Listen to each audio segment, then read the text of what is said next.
नमस्कार, माझं नाव तृप्ती हेमंत शेवाळे. मी आज आली आहे इंदोली इथे, तालुका कराड, जिल्हा सातारा. आणि इथे मी राजेंद्र रामचंद्र निकम या सरांना भेटायला आलेली आहे. त्यांच्या शेतामध्ये ऊसाचं पीक घेतलेलं आहे आपल्या वेस्टिजचं प्रोडक्ट वापरून. तर आपण त्यांनाच विचारूया की त्यांना काय अनुभव आला. सर नमस्कार. नमस्कार.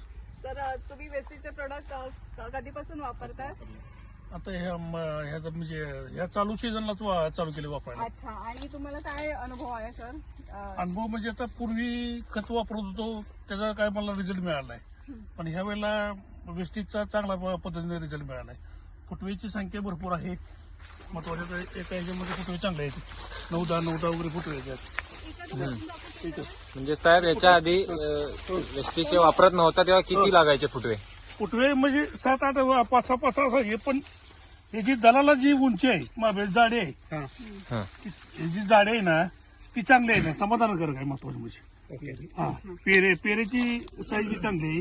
आता अजून हे करायचे, पेरे चांगली वाढलेत ना ती म्हणजे असं आहे ना. त्याला भुईमुग असल्यामुळे जरा थोडंसं वचक होती ना त्याला, त्यामुळे नंतर परत पिकअप घेतला. याच्यात तुम्ही भुईमुग पण केलं? भुईमुग घेतला. म्हणजे आधी 6-7 येत होते फुटवे, आता तुम्हाला किती येत आहेत? नाही, एक 6-7 होते. हा, पण त्याच्याबरोबर कसं फुटव्याची संख्या चांगली मेंटेन झाली, तो प्रश्न नाही. पण जाडी चांगली वाढलेली आहे त्याची. ओके, छान. जाडी आणि दुसरी गोष्ट ऊसाची काळोखी म्हणा, पानाची रुंदी, म्हणजे एक लुसलुशीपणा आहे ना. बरोबर. कडक असं नाहीये. कडक नाही हे नाही एवढं आहे ना. अच्छा, आणि मग तुम्ही इतर शेतकऱ्यांना काय मेसेज द्याल? मेसेज काही वेस्टिजचं चांगलं प्रोडक्ट आहेत, ऑर्गॅनिक मॅन्युअर आहे, वापरायला काहीच हरकत नाही.